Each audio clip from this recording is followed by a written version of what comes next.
Perspective میں موجودہ حالات میں ہمارے لیے مدد اور رہنمائی کا کوئی سامان ہے؟ تو اس طرح کی، یا کہ آج اگر آپ اجازت دیں تو ہم یہ سوال کریں، یہ کریں، ٹھیک ہے، کہ ہم جس کرائسس میں مبتلا ہیں وہ علمی بھی ہے، عملی بھی ہے، روحانی بھی ہے، اخلاقی بھی ہے، سیاسی، معاشی، ہر طرح کا کرائسس ہم فیس کر رہے ہیں۔ تو اس ہمہ گیر کرائسس میں خصوصاً پاکستانیوں کے لیے اور عموماً مسلمانوں یا انسانوں کے لیے اقبالین پرسپیکٹو کتنا کام آ سکتا ہے؟ اول تو کتنا ریلیونٹ رہ گیا ہے اور کتنا کام آ سکتا ہے؟ میں تو اس سلسلے میں میرا خیال ہے یہ موضوع آتا رہتا ہے ٹی وی چینلز پر بھی، کہ یہ ملک جو ہے وہ اقبال اور قائد اعظم کے نظریات سے مطابقت یہاں پہ رکھی جا رہی ہے نہیں، اور اس سے کتنا فاصلے پر یا آہستہ آہستہ ہم کتنے اس سے دور ہوتے چلے جا رہے ہیں۔ تو اس نقطہ نگاہ سے اگر دیکھا جائے تو یہ آپ کا جو سوال ہے، یہ جو اس وقت آج کل کی یہاں بحث ہے اس کا تعلق صرف سیاست تک محدود ہے، یعنی وہ اقبال کا جو کہہ لیجئے اخلاقی تصور ہے یا تعلیمی یا دوسرے، اس کی طرف ابھی تک جانے کا اتفاق نہیں ہوا۔ لیکن جہاں تک یہ سیاست کا تعلق ہے وہ تو یقینی امر ہے کہ ہم ان کے تصور کے ساتھ، یا جس طرح ہم چاہتے تھے کہ یہ پاکستان ایک کہہ لیجئے مثالی ریاست بنے، یہ ایک نیا تجربہ تھا۔ کہہ لیں کہ یہ تجربہ شاید اس لیے کامیاب نہیں ہو رہا کہ پیچھے اس کے فلسفی کا فکر ہے، اس وجہ سے کچھ چیزیں جو ہیں وہ اتنی زیادہ آئیڈیلسٹک ہیں کہ ان کو ہم کہہ لیجئے یہ شب و روز کی زندگی میں ان کو اڈاپٹ نہیں کر سکتے، وہ بہت ہی آئیڈیلسٹک ہے۔ یا پھر یہ نقطہ نگاہ ہے کہ ہم میں کیپیبلٹی نہیں ہے کہ جو پیغام ہمیں دیا گیا یا جو تجربہ ہم نے کرنا ہے وہ اس کو نہیں کر پائے۔ میرا کہنے کا مطلب یہ ہے کہ یہ پہلی چیز تو یہ ہے کہ یہ جو نئی ریاست کا تصور تھا، یہ اس کی ضرورت کیوں محسوس ہوئی؟ یعنی یہ جو اقبال نے یہ ڈیولپ کر کے یہ تخیل، اقبال کے ہاں تو یہ معلوم ہوتا ہے شروع سے ہی یہ چیز موجود ہے، یہ علیحدہ ریاست کا کانسیپٹ۔ یعنی میں تو سمجھتا ہوں کہ ان کی ان کا یہ ایک فکرہ جو ہے جو انہوں نے سر سید کے متعلق کہہ رکھا ہے کہ سر سید کی جو بھی آبزرویشنز ہیں اس کا کسی کو یہاں اس کا اندازہ نہیں جتنا مجھے ہے کہ وہ کیا چاہتے تھے، اور ان کے جو بھی ان کے فرمان ہیں ان کا اس کا نتیجہ دور رس تھا، اور اس کو صرف میں ہی سمجھ سکا ہوں اور کوئی نہیں بر صغیر میں سمجھ سکا۔ اچھا، یہ جو دعویٰ اقبال کا اس طرح کا کرنا ہے، عجیب بات ہے کہ ان کے ہاں آپ دیکھیں ان کی حیات کا جو دور کہہ لیں نیشنلسٹ ہے یا قوم پرستی کا، وہ جو اقبال کا عہد ہے وہ بہت ہی مختصر ہے، اور جس زمانے میں ہندوستان ہمارا لکھا گیا، اور وہ جو پیریڈ ہے اس کے ساتھ ہی انہوں نے ترانہ ملی بھی لکھ دیا۔ ترانہ قومی کے ساتھ ہی ان کی تسلی نہیں ہوئی، ساتھ ہی ترانہ ملی آ گیا، اور اس کا سبب یہ کہ he was in a kind of a conflict.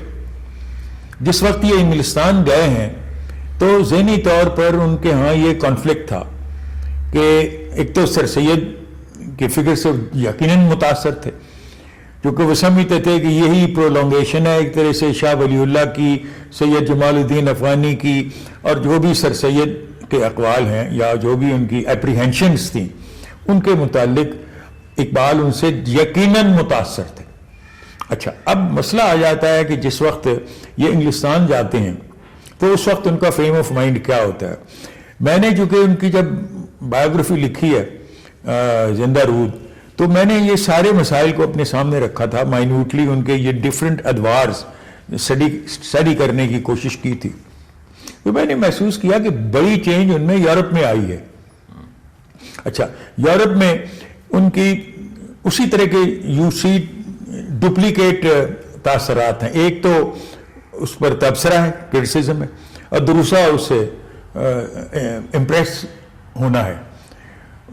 اچھا, اب امپریس ہونے والا جو ڈائمینشن ہے یا اسپیکٹ ہے, اس میں تو وہ محسوس کرتے ہیں کہ یہ تو ہم نے سب کچھ ان سے دیا ہے, ان کو دیا ہے. یعنی western civilisation in the positive sense is a prolongation of Islamic civilisation.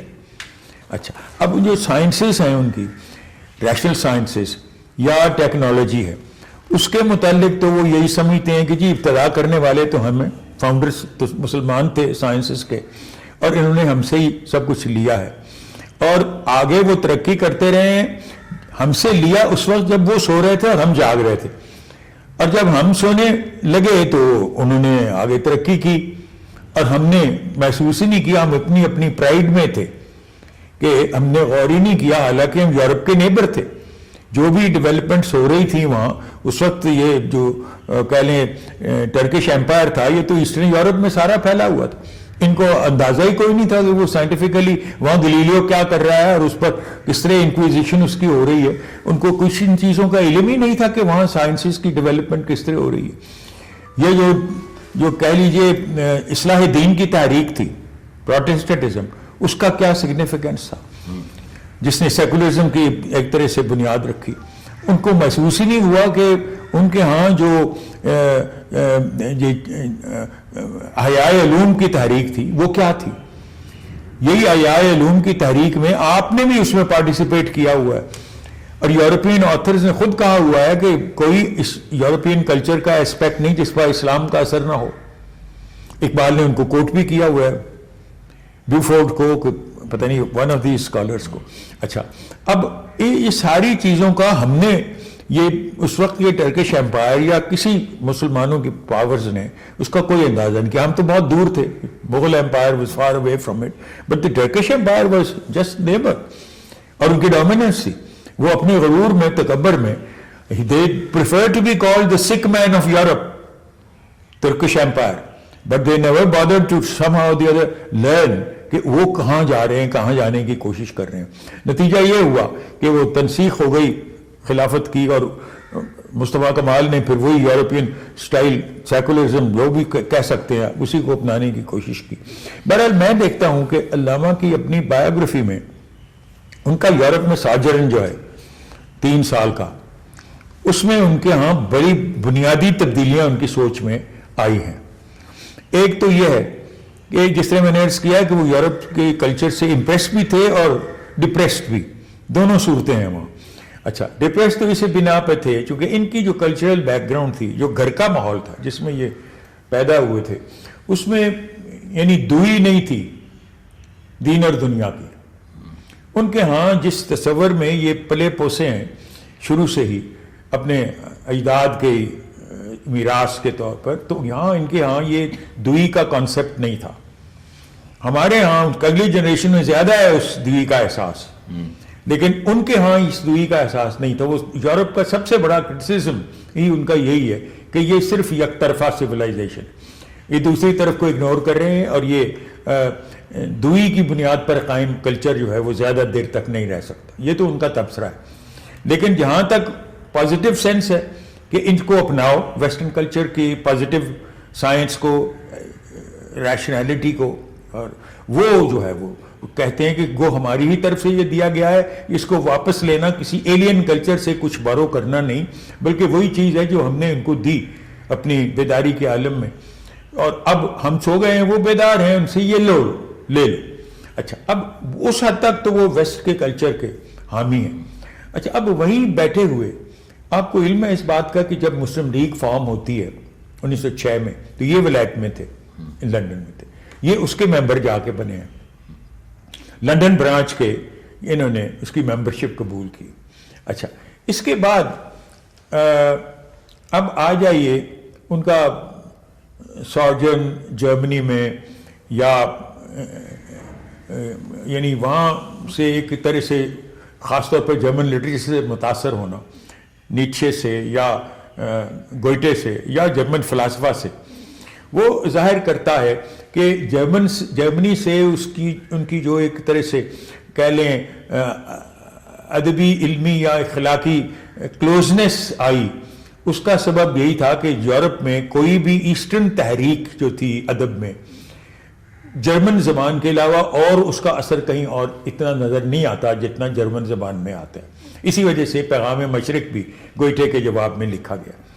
اچھا، اب اسی سٹے کے دوران میں سمجھتا ہوں کہ بہت سارے ان کے جو نظریات ہیں ان میں تبدیلی آئی ہے، خاص طور پر جو ان کی یعنی یہ اسلامی ریاست، ایک علیحدہ اسلامی ریاست کا تصور بر صغیر میں، یعنی سر سید سے ایک قدم آگے جانے کا تعلق ہے. یہ ساری ڈیولپمنٹ ان کی یورپ میں ہی ہو رہی ہے.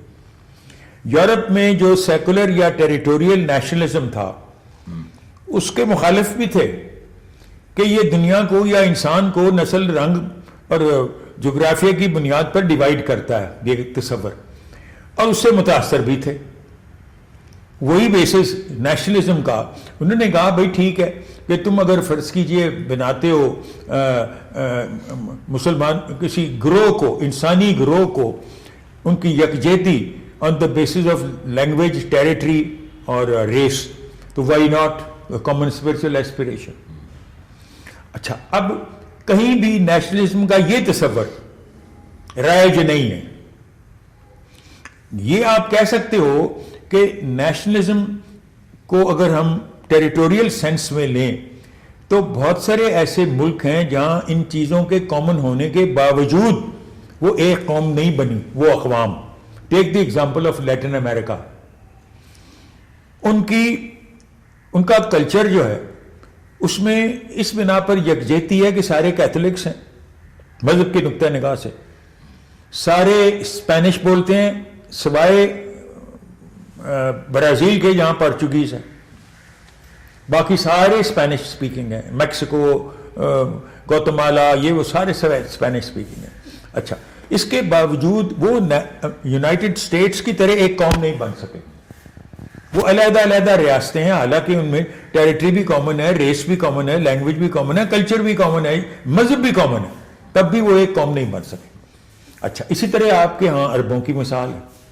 باوجود اس کے کہ ان کی ایک ہی قوم، زبان ایک ہے، ریس ایک ہے، لیکن اس کے باوجود یہ جو کنٹیگوس ٹیریٹریز ہیں عربوں کی، یعنی سعودی عربیہ لے لیں، عراق لے لیں، شام لے لیں، یہ سارے ملک جو ہیں عرب ممالک، یہ ایک قوم نہیں بن سکے. باوجود اس کے علامہ صاحب نے یہ قومیت کا تصور یعنی مذہب کی بنیاد پر رکھا. یہ ساری ڈیولپمنٹ میرے خیال میں یورپ میں ہوئی ہے، کیونکہ یہ قومیت کے تصور سے متاثر بھی تھے اور اس سے نیگیٹو ایسپیکٹ بھی ہے. جس طرح ان کے بعض ان کا جو نقاد ہیں ان کے، خاص طور پر میں ان کو اپنا لے رہا ہوں، one of his European critics, جس نے ان کے متعلق کہہ رکھا ہے کہ he is one of the most enigmatic thinkers, کہ وہ ایک نقطہ نگاہ سے تو نیشنلزم پر تبصرہ کرتے ہیں اور ساتھ ہی پاکستان تحریک کے وہ حامی تھے. اور کئی ایسے مسائل ہیں جن کے متعلق ان پر تبصرہ ہوتا رہا ہے کہ ان کی اس قسم کے تضادات کا. اچھا، اب یہ جب واپس آتے ہیں تو دو تین فینومیننز ہیں جن کو میں سمجھتا ہوں کہ وہ بڑے عجیب و غریب ہیں، جو اس سے تاثر ہوتا ہے کہ یہ ڈیولپمنٹ ساری یورپ میں ہوئی ہے. ایک تو ان کا تاثر یہ ہے کہ جب یہ واپس آتے ہیں تو 1909 میں ان کو ایک نیشنلسٹ گروپ بلاتا ہے کوئی میٹنگ اٹینڈ کرنے کے لیے، خط ان کو لکھتے ہیں. یہ 1909 میں ان کو خط لکھا جاتا ہے کہ یہ قومی مجلس ہو رہی ہے، اس میں آ کے آپ پارٹیسپیٹ کریں. تو اس خط کا جواب دیا ہوا ہے جس کو میں نے کوٹ کیا ہوا ہے کہ ہندوستان میں ایک قوم کا تصور، یہ 1909 کی بات ہے، ایک قوم کا تصور ایک بڑا حسین خواب ہے، شاعری ہے، لیکن اس طرح ہونے کا امکان عتی نہیں ہے. اچھا، یہ جو ایک طرح سے ان کی کہہ لیجیے 1909 میں اس خط کا جواب ہے کہ میں نہیں اٹینڈ کرنا چاہ رہا کیونکہ میں اس میں بلیو نہیں کرتا کہ دو قومیں جو ہیں ان کا اتحاد پاسبل ہے. تو اس کا مطلب یہ ہے کہ ان کے ہاں تو یہ ڈیولپمنٹ یورپ سے ایک طرح سے ساتھ ہی لے کے آئے ہیں. اچھا، پھر آئیے اسرار خودی اور رموز خودی. یہ جو دور ہے یہ اسی پیریڈ کا دور ہے جس میں خیر اسرار خودی کو میں پہلے لیتا ہوں چونکہ یہ نظم پہلے مکمل ہوئی، یہ مثنوی. اچھا یہ 1914 میں غالباً ہوئی ہے. اب اس میں لیں وہ جو ان کی ایک حمد ہے اس کے آخر میں، جس میں یہ کہتے ہیں کہ مجھے بھی ایک ہمدم دیرینہ عطا کر. اللہ تعالیٰ سے یہ دعا مانگ رہے ہیں اور پھر کہہ رہے ہیں کہ ایسا ہمدم مجھے عطا کر جو میری فطرت سے واقف ہو، جو جانتا ہو کہ میری دل میں کیا خواہشات ہیں، میں کیا چاہتا ہوں. اور پھر لاسٹ اس کا جو شعر ہے جس میں وہ فرماتے ہیں کہ میں خود ہی عذر کی طرح اس بت کو تعمیر کروں اور پھر خود ہی اس کی پرستش کروں. اچھا اب یہ جو اللہ تعالیٰ سے ایک طرح سے دعا ہے کہ مجھے ہمدم کوئی عطا کر جو میری بات کو سمجھ سکے، اس وقت خود بھی محسوس کرتے ہیں کہ من مثال لالہ صحراستم درمیان محفل تنہاستم، کہ میری جیسی سوچ والا اور کوئی اس وقت یہاں نہیں ہے. تو واٹ از ہی امپلائنگ؟ اچھا اس وقت ہی سے یہ ایک طرح سے ڈیولپمنٹ ہو رہی ہے. اب اسی دوران میں خلافت کی تحریک آ جاتی ہے. اچھا اب دیکھیں اس سے پہلے تحریک جو مجاہدین کی ہو چکی ہے وہ ناکامیاب ہو چکی ہے. انہوں نے ہندوؤں کے ساتھ مل کے وہ جہاد کی تحریک نہیں چلائی تھی. It was an exclusively Muslim movement. یہ درست ہے کہ ان کو احساس مسلمانوں کو پہلی بار ہوا ہے کہ اقتدار ہمارے ہاتھ سے نکل گیا، یہ کوئی اس میں شک نہیں ہے. لیکن اس کے باوجود جو بھی تحریک چلائی ہندوؤں سے علیحدہ رہ کے انہوں نے چلائی. اقتدار کی تحصیل کے لیے یہ سوال اٹھا رہے ہیں کہ یہ تو دارالحرب ہو گیا. اب اس کے لیے مسلمان کے سامنے کیا چوائسز ہیں؟ یا ہجرت کرو یا جہاد کرو بھائی. اور تیسری سوچ ٹریڈیشنل فقہ میں تو ہے ہی کوئی نہیں. یعنی جیسے اب مولانا شبلی نے کہہ دیا کہ نہیں یہ نہ دارالحرب ہے نہ دارالاسلام ہے، یہ دارالامان ہے. یہ تصور تو کوئی مطلب ہے اس وقت پیدا ابھی تک نہیں ہوا تھا، اور وہ بھی انکاری ہو گئے شبلی بھی کہ میں نے سر سید کے زیر اثر یہ کہہ دیا کہ یہ دارالامان ہے. یعنی جس وقت تو سر سید سے ایک طرح سے ادبی اور سیاسی طور پر علیحدہ ہو گئے. لیکن حقیقت یہی ہے کہ تقلیدی سوچ کے مطابق تو there was no other alternative. ہجرت کر نہیں سکتے تھے. ہجرت کرنے کے بجائے جہاد کیا، جہاد میں ناکامی ہوئی، ختم ہو گیا قصہ. اب خلافت کے دوران یہ دیکھیے یہ دوسرا تجربہ ہے، اور یہ بھی کہہ لیجئے تقلیدی نوعیت کا ہی ہے. کیونکہ یہاں بھی چوائس جو تھی وہ یہ تھی کہ بھئی یہ تو اب اس میں تو یہ کیا اپنا خلافت کو ریوائیو نہیں کر رہی، اور وہ ٹرکش خلافت کو ریوائیو نہیں کر رہے، لہٰذا اس لیے مسلمان ہجرت کریں. اچھا یہ تحریک خلافت کی ہندوؤں سے مل کے چلائی گئی، اور اتنی یعنی ایکسیڈ سی یہ تحریک کہ ہندوؤں سے کوئی فارمولہ طے کیے بغیر کہ پاور شیئرنگ کیسے ہوگی، ہم نے ان کو ساتھ لے لیا، ان کے ساتھ شامل ہو گئے اس خیال سے کہ جی ہمارے پریشر سے ہندو بھی اگر ساتھ ہیں تو وہ خلافت کو ریسٹور کر دیں گے. اگر خلافت کو ریسٹور بھی کر دیں تمہیں کیا فائدہ ہوگا اس کا، بیوقوفو. اور سب علماء ہند فتویٰ دے رہے ہیں اس کے حق میں، اور اقبال اس میں شریک نہیں ہو رہا ہے، خلافت کی تحریک میں شریک نہیں ہو رہا ہے. کہنے لگے کہ سارے علماء ہند اکٹھے ہو کے فیصلہ کریں کہ اسلامیہ کالج کو گاندھی کا آشرم بنا دیا جائے یا نہ بنایا جائے، پشاور یونیورسٹی مسلمانوں کی جو ہے ان کو اس طرح کیا جائے یا نہ کیا جائے. اور اس تحریک میں جو خلافت کی تحریک تھی اس میں گاندھی صاحب خاص طور پر ساتھ تھے کہ نکلے مسلمان یہاں سے افغانستان جائیں تاکہ ان کی تعداد یہاں پر کم ہو جائے. یہی تو علاقے تھے جو مسلمانوں کی اکثریت والے تھے. اتنی میں سمجھتا ہوں بے عقلی اس تحریک میں، یعنی بغیر سوچ سمجھ کے وہ تحریک تھی خلافت کی، اور جس میں علماء نے ساتھ دیا. اس کا مطلب یہ ہے کہ ہمارے علماء جو تھے جس طرح اقبال کا تصور ہے، وہ تو کہتے ہیں نا امامہ و رہزن، ان کو ڈاکو کہتے ہیں، رہزن ہیں، اور یہ تو جو کچھ بھی تھا ہمارے پاس وہ تو لوٹ کے لے گئے بقول اقبال. اچھا اب یہ تحریک ناکام ہوتی ہے، اقبال اس میں پارٹیسپیٹ نہیں کرتے، جناح بھی نہیں کرتے، ان کی اپنی وجوہات. اقبال اس میں پارٹیسپیٹ بالکل نہیں کرتے، کسی نہ کسی پج سے، کسی نہ کسی بہانے سے یہ اس سے اپنا علیحدگی مینٹین کر رہے ہیں. اور بلکہ مولانا محمد علی سے تو بہت قربت تھی، اور وہ مذاق بھی ان کا کرتے تھے کہ بھائی تمہاری وجہ سے ہی تو ہم جیلوں میں جاتے ہیں، تمہارے شعر پڑھ کے جیلوں میں چلے جاتے ہیں، واپس آتے ہیں تم وہی دسا پہن کے یہاں بیٹھے ہوتے ہو، حقہ پی رہے ہوتے ہو. تو انہوں نے کہا کہ بھائی میں تو قوم کا قوال ہوں، میرا مقصد تو آپ لوگوں کو حال میں لانا ہے. اگر قوال خود ہی حال پڑھنا شروع کر دے تو پھر کیا ہوگا؟ یہ ان کا جواب تھا. اچھا، میرا کہنے کا مطلب آخر میں یہی ہے کہ دو تحریکیں اقبال کے سامنے ناکام ہوئی ہیں. خلافت کی تحریک ناکام تو ان کے بالکل ہی سامنے ہوئی ہے کیونکہ اس میں انہوں نے پارٹیسپیٹ نہیں کیا، حالانکہ اس لحاظ سے اس تحریک کے حق میں تھے کہ مسلمانوں میں سیاسی بیداری آئے، مگر وہ ہندوؤں کے ساتھ اس کا الحاق جو تھا اس کے حق میں نہیں تھے. یہی وجہ ہے کہ he had been persistently following that very thinking جو انہوں نے ایک طرح سے یورپ کے دوران میں اپنی ایوالو کی تھی. گو اس کو کہنے کی ان کو شاید میں کہوں کہ جرت نہیں ہوتی تھی، یا اس وقت جو احوال تھے وہ اس طرح کے نہیں تھے. اب دیکھیں ان کی ساری جو فارسی کی یا اردو کا کلام ہے ان میں ہمیشہ آپ محسوس کریں گے کہ ایک سٹیج ایسی آتی ہے جب کہ ان کا لہجہ محتاط ہو جاتا ہے.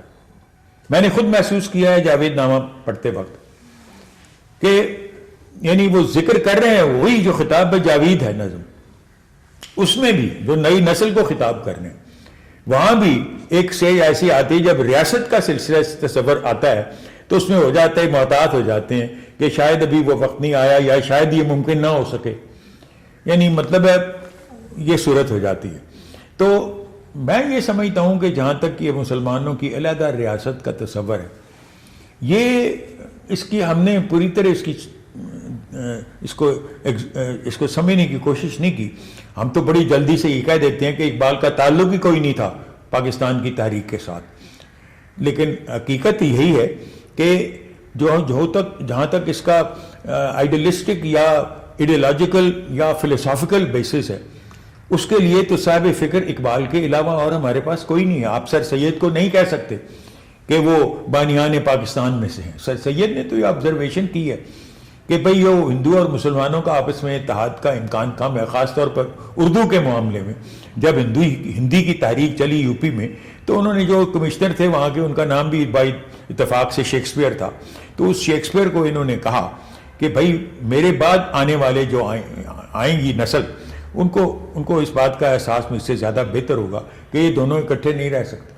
انہوں نے تو اردو ہندی کی کنٹروورسی پر سر سید نے یہ آبزرویشن کی تھی. سر سید نتھنگ پازیٹیو، یہ نہیں سمجھتے تھے سر سید کہ علیحدہ مسلمانوں کی ریاست ہو. سر سید تو بیچارے نے ایک حقیقت بیان کی تھی کہ بھئی یہ قومیں دو قومیں جو ہیں یہ اکٹھی رہنے کا امکان کم ہے. اور سر سید بھی ان کی یہ اپروچ ایک کنزرویٹو اپروچ تھی، یہ کوئی یعنی کہہ لیں وہ لبرل اپروچ نہیں تھی جس کو آپ لبرل سمجھیں گے. اقبال کی اپروچ بھی اپنے طور پر کنزرویٹو تھی، but he wanted liberalism in his that conservatism, یعنی وہ اس قسم کے لبرلزم کے قائل نہیں تھے جو کہ یعنی کہہ لیجئے بالکل آزاد خیالی ہو. بہرحال میں جس طرح عرض کر رہا ہوں کہ اقبال کا تھاٹ جہاں تک سیاست کا تعلق ہے، چونکہ یہ میرا موضوع رہا ہے، دوسری چیزیں جو ہیں اس کے بعد میں اس پر بحث کر سکتے ہیں، لیکن جہاں تک سیاست کا تعلق ہے میں سمجھتا ہوں کہ یہ خطبہ الہ آباد ایسے ہی جلدی میں نہیں دیا گیا. اس کا بڑا لمبا پس منظر ہے اور بہت لمبی اقبال کی اپنی طرف سے خاموشی ہے.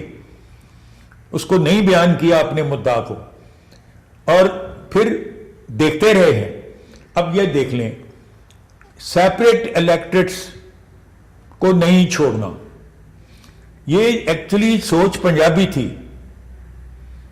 سر محمد شفیع چونکہ ان کا اختلاف تھا یونینسٹ پارٹی سے، خصوصی طور پر اس سے فضل حسین سے، اس بنا پر فضل حسین نے لکھنؤ پیکٹ میں حصہ لیا. سر شفیع وغیرہ نہیں گئے، اقبال بھی اس میں شامل نہیں ہوئے. اقبال تو سر شفیع کے ساتھ تھے.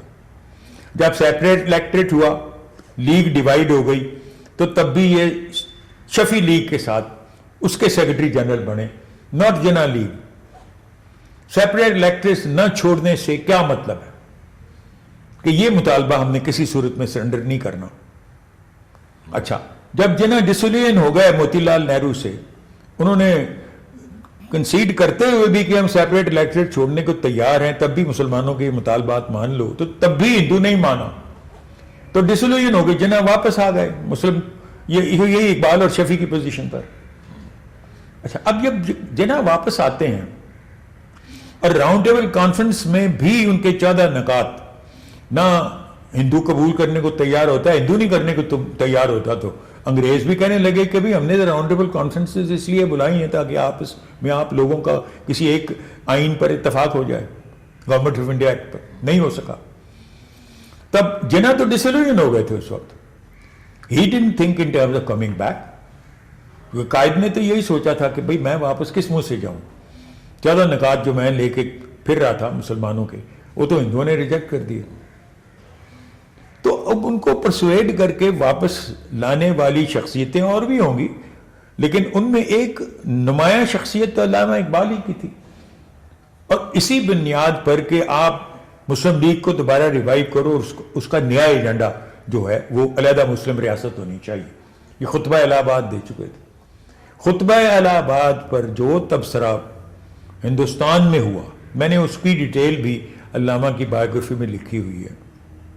اس کو تو چھوڑیں ایک طرف، تو ہندو پریس تھی جنہوں نے اقبال کو بڑی گالیاں دی، اور وہ کانگریسی مسلمانوں نے بھی، اور وہ خلافتسٹ نے بھی جو اب تک کانگریس میں تھے، جن کی آبزرویشن یہ تھی کہ خطبہ الہ آباد جو ہے یہ شاعری ہے، یہ نظم پڑھ دی. کیا نظم پڑھ دی؟ شعر پڑھ دی. یعنی وہ مذاق انہوں نے اس طرح اقبال کا اڑایا. اچھا، لیکن انگلستان میں راؤنڈ ٹیبل کانفرنس میں سب سے زیادہ تبصرہ اس پر کانگریس اور ہندو مہاسبھائی لیڈر جو مونجے تھے، ڈاکٹر مونجے، اس نے اپنی تقریر میں کیا. میں نے وہ کوٹ کیا ہوا ہے. اور اس کا اگر کوئی جواب کسی نے دیا تو سر شفیع نے دیا، جناح نے نہیں دیا.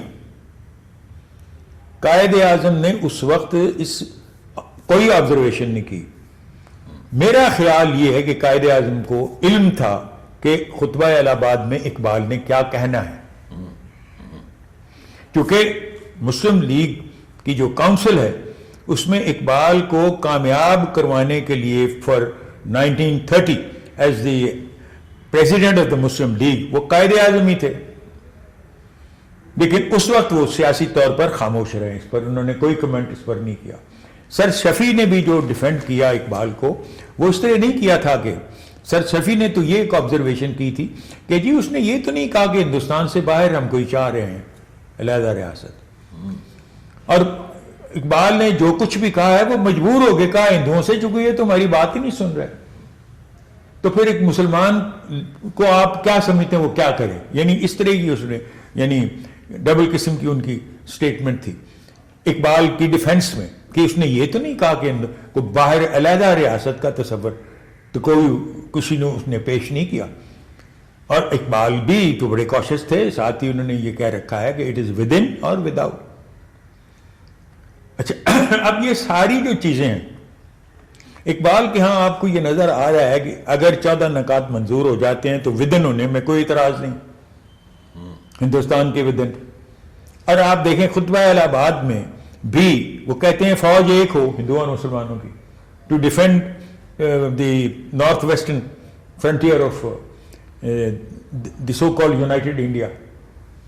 فوج کو اکٹھے کر رہے ہیں. اچھا، اب جو بھی کیبنٹ مشن پلان تھا جس کو قائد اعظم نے ایکسیپٹ کر لیا، وہ بھی تو بالکل اقبالین تھنکنگ ہی تھی. That is full autonomy in these provinces with in Indian union. اچھا، اب وہ بھی تو ہندوؤں نے ریجیکٹ کیا نا، جس طرح انہوں نے پہلے 14 پوائنٹس ریجیکٹ کر دیے تھے، اس لیے یہ 14 پوائنٹس کی عملی شکل جو تھی وہ بھی ریجیکٹ نہرو نے کی. اب یہ علیحدہ بات ہے کہ جسونت جیسے مفکر یا ہندو مہاسبھائی اب یہ کہہ رہے ہیں کہ جی غلطی ہی نہرو نے اس وقت اس کے ایکسیپٹ کر لینا چاہیے تھا کیبنٹ مشن پلان جو قائد نے ایکسیپٹ کر لیا تھا، اور یہاں پر ہندو مسلم اتحاد ہو سکتا تھا. 10 سال کے لیے تو وہ تجربہ ہو سکتا تھا. 10 سال میں تو قائد اعظم فوت ہو جاتے، پتہ نہیں بعد میں کیا ہوتا. ہندو ہمیں علیحدہ ہونے بھی دیتے یا نہ دیتے، اس وقت انگریز نے تو نہیں ہونا تھا.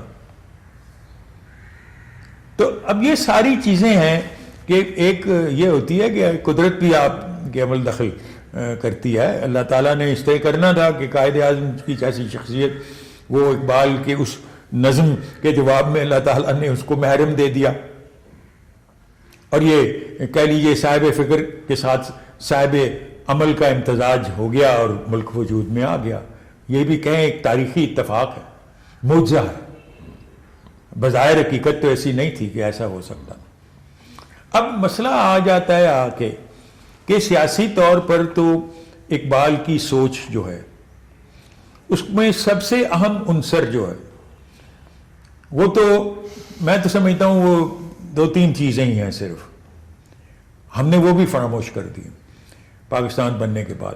پہلی چیز تو یہ تھی کہ یہ ایک نیا تجربہ تھا. نیا تجربہ جو ہے بقول اقبال وہ اجتہادی سوچ ہی سے بروئے کار لایا جا سکتا ہے, اور اس کی بقا بھی اسی میں ہے. اس کی بقا تقلید میں نہیں ہے. یہ تقلیدی اسلام ہے ہی نہیں. اسی وجہ سے جو علماء ہند ہیں سب سے زیادہ یعنی سب سے زیادہ خطرناک جو انہوں نے اپنی بیان بازی کی تھی پاکستان کی تاریخ کے خلاف وہ اسی سبب تھی. وہ کہتے تھے یہ سیکولر ملک بن جائے گا, اس کا کوئی تعلق اسلام سے نہیں. لیکن اس لیے بیکاز سوچ اجتہادی تھی. وہ تو کہتے ہیں اجتہاد کے دروازے ہی بند ہو چکے ہیں, تو وہ تو اس بات کو تسلیم ہی نہیں کرتے کہ یہ کوئی اسلام کی کہہ لیجئے ایک تجدید ہے, ایک اس کی سوچ ہی ساری جو ہے وہ اجتہادی ہے. اچھا, اب اس بنا پر اقبال کا جو تصور ہے وہ آپ کی جدید سیاست میں کیسے آ سکتا ہے؟ اقبال نے تو اس مسئلے پر میں ابھی تعلیم کو ٹچ نہیں کر رہا, میں صرف یہ کہہ رہا ہوں کہ سیاست میں وہ اسلام کو کس طرح اس کا ورود چاہتے تھے. اقبال کا تصور اسلامی ریاست کیا ہے؟ اس میں تو جو بھی ہمیں ملتا ہے وہ اقبال کے ریکنسٹرکشن لیکچرز کے خصوصی طور پر اس چیپٹر سے ملتا ہے جس کا تعلق principle of movement in the social structure of Islam یعنی اجتہاد سے. قطع نظر اس کے کہ جو کچھ انہوں نے تفصیلی طور پر اپنے نقطہ نگاہ سے اجتہاد کے بارے میں فرمایا ہے وہ تو یہی ہے کہ اجتہاد کے دروازے بند نہیں ہوئے اور اجتہاد جاری و ساری ہے, قیامت تک جاری و ساری رہے. اچھا, اب آ کے اہم مسئلہ یہ آ جاتا ہے کہ how is he trying to introduce اجتہاد ان دی پالیٹی آف پاکستان. یہاں یہ سارا اختیار پارلیمنٹ کو دے رہے ہیں. اچھا, اب وہ کہتے ہیں کہ پارلیمنٹ یعنی جو آپ کی الیکٹڈ پارلیمنٹ ڈیموکریٹک بیسس پر آ رہی ہے, ڈیموکریسی وہ ایکسیپٹ کرتے ہیں اس فارم میں جو کہ ویسٹرن فارم ہے, یعنی he accepts the democratic norm on the basis of rule of law, human rights and democratic dispensation. اچھا, اب اس میں صرف نیشنل انٹیگریشن ہے نا جو کہ اسلام کی بنیاد پر ہے, مگر اس کے ساتھ ہی یہ بھی وضاحت ہے کہ یہ نہ شیعہ اسلام ہے نہ سنی ہے. یہ پھر یہ کس قسم کا اسلام ہے؟ یہ ایک سیکٹیرینزم سے اباو ہے. اچھا, آپ یہ تو قائد اعظم سے بھی پوچھا گیا تھا کہ تم شیعہ ہو یا سنی ہو, تو انہوں نے کہا تھا میں اس اسلام کا قائل ہوں جو محمد رسول اللہ صلی اللہ علیہ وسلم کا تھا. تو اب یہ تو پھر نان سیکٹیرین قسم کا اسلام ہے جو ابھی تک وجود ہی میں نہیں آیا. پاکستان میں اس کو وجود میں لانے کی کوشش کس طرح کی گئی؟ اقبال کے ہاں یہ کوشش کس طرح ہے؟ اقبال کے ہاں یہ کوشش تھرو لیجسلیشن ہے کہ جو ہمارے لیگل کہہ لیجئے سکولز ہیں ان میں ان کو یکجا اس طرح کیا جائے کہ ہم جدید لیجسلیشن جو ہے اس میں یہ تمیز ہی مٹا دیں شیعہ سنی کی قانونی طور پر. یعنی ایسی لیجسلیشن ہو جو کہ ساروں کو قابل قبول ہو. یہ ہے اقبال کا نقطۂ نگاہ. اچھا, اب اس میں جو دلچسپ باتیں ہیں یہ علماء حضرات کو یہ پاور نہیں دے رہے, صرف کہہ رہے ہیں کہ عالم مجبوری ہے. کیونکہ علماء کا اعتراض اس وقت بھی یہ تھا کہ جی وہ پارلیمنٹ میں منتخب ہو کے لوگ آئیں گے, ان کا اسلام سے کیا تعلق ہے؟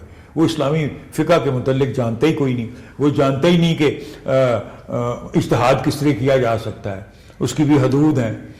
وہ جانتے ہی نہیں کہ مجتہد کون ہوتا ہے, یا خود بھی مجتہد نہیں ہے, اس لیے تو علماء ہی کر سکتے ہیں. تو وہ ایک طرح سے اس پر اجارہ داری اپنی رکھ رہے تھے.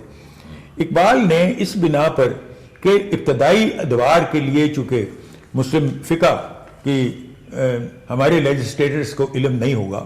انہوں نے کہا کہ علماء حضرات کو فار گائیڈنس رکھ لیا جائے. It's a kind of a board of علماء to become members of parliament officially, لیکن ان کو ووٹ کا اختیار نہیں دے رہے.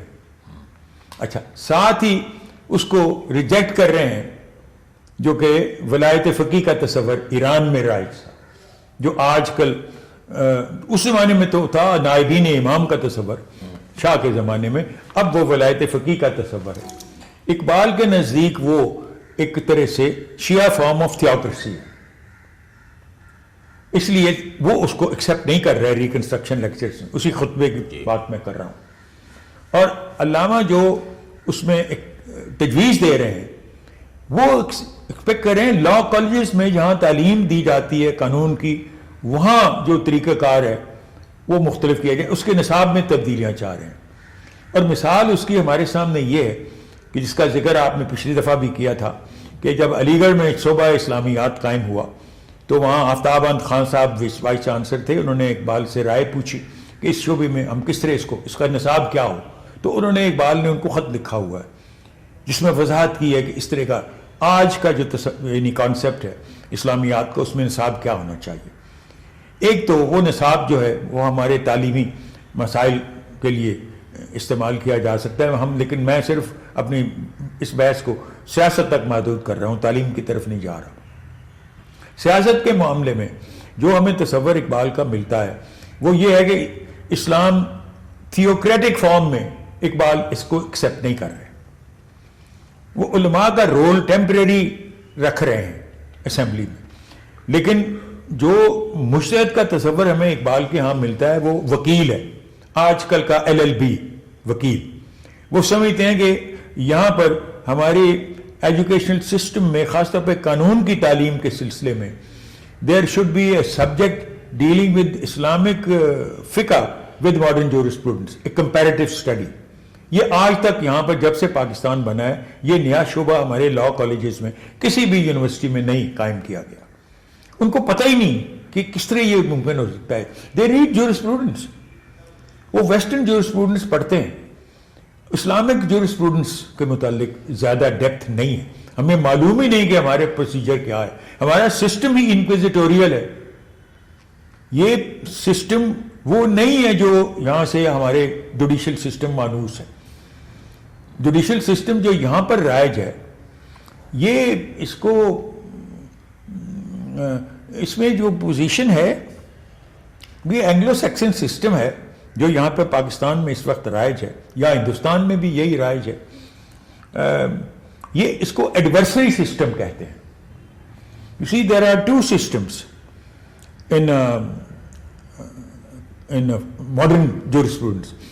انکویزیٹوریل بھی ہے, فرانس میں انکویزیٹوریل سسٹم ہے, یورپ میں, لیکن انگلستان میں یا امریکہ میں جو سسٹم ہم فالو کر رہے ہیں because we were a colony, وہ ایڈورسری سسٹم ہے. ایڈورسری سسٹم میں جج بیٹھتا ہے ایز اے ریفری, اس کے سامنے مدعا لے یا مدعی وہ ایک طرح سے جب ایشوز فریم ہو جاتے ہیں تو اپنے اپنا جواب دیتے ہیں. یہ ایک پنگ پونگ کا میچ ہے جو آپ کے سامنے ہو رہا ہے استدلال کا. آپ بیٹھے ہو ریفری کے طور پر, یہ ٹینس میچ ہو رہا ہے آپ کے سامنے. جو نمبر زیادہ لے جائے گا, جس کی تنقیدوں کے جواب زیادہ افیکٹو ہیں, وہ پاس ہو جاتا ہے, وہ کامیاب ہو جاتا ہے, تو دوسرا فیل ہو جاتا ہے. یہ ہے سسٹم. انکویزیٹوریل میں دا جج sits also as a police officer. He has to find out the truth, سچ کیا ہے. اچھا, یہ جو رول ہے اسلام کا اصل سسٹم بھی انکویزیٹوریل ہے. ہمارے ہاں سسٹم ہی ڈفرینٹ ہے. پہلی چیز تو یہ ہے کہ یا تو یہاں پر جوڈیشل سسٹم ہی سارا چینج کیا جائے, ایڈورسری سے انکویزیٹوریل, اس سے مانوس ہی نہیں ہے ہماری عدلیہ, وہ جانتے ہی نہیں ہے اس کو. اچھا, اب اگر یہ سسٹم رہتا ہے انکویزیٹوریل اور سسٹم رہتا ہے ایڈورسری, انکویزیٹوریل نہیں رہتا, تو پھر تو